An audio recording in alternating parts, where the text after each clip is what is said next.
If elbow pain, wrist pain, or grip strength are limiting your day-to-day activities or your workouts, then you'll want to try this.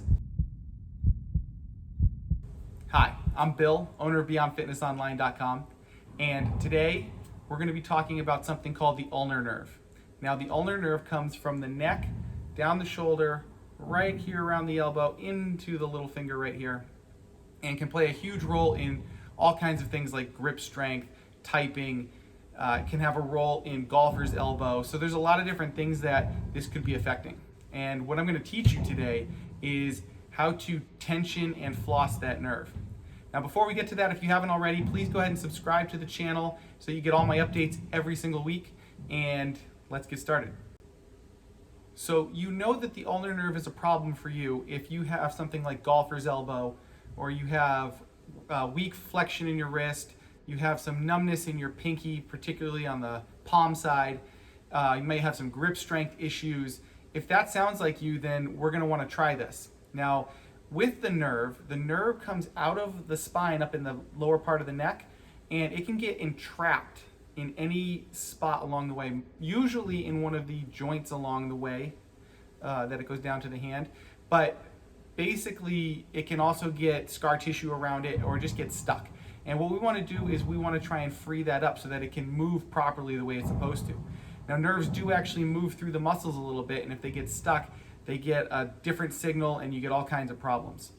So there's 3 different things that we can do for this. There's tensioning the nerve, there's slacking the nerve, and there's flossing the nerve. And I'm going to go through each one of those. The first thing we're going to do is we're going to tension the ulnar nerve, and I'm going to take you step by step with this. Now, when we do this, it's really, really important to understand that when you measure the intensity of this on a scale of 1 to 10, this is your own judgment, you shouldn't go more intense than like a 3. Keep it very mild. It's kind of a weird stretch. You might get a little bit of a tingly feeling, and if you do, that's good enough. You don't need to push this one too hard because you can actually cause more problems than helping it. So here's what we do. The first thing you're going to do is you're going to take your hand and make big fingers like this. So you want to make sure the fingers stay extended, okay, as best you can. If you have some issue and this is as best you can do, that's fine. Keep it extended. You also want to extend the wrist, okay? Then you're going to bend the elbow. So it's as if you're carrying a tray, like if you were a server, okay? Then you're going to move the arm out just a little bit. Now, usually by this point, people start to feel a little something up in here. If you don't, that's fine, keep going.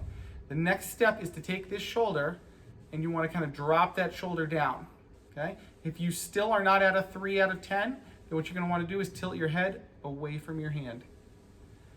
Now from here, you can just hold it, or you can pump one of these joints, okay? You don't have to do all of them, just pick one.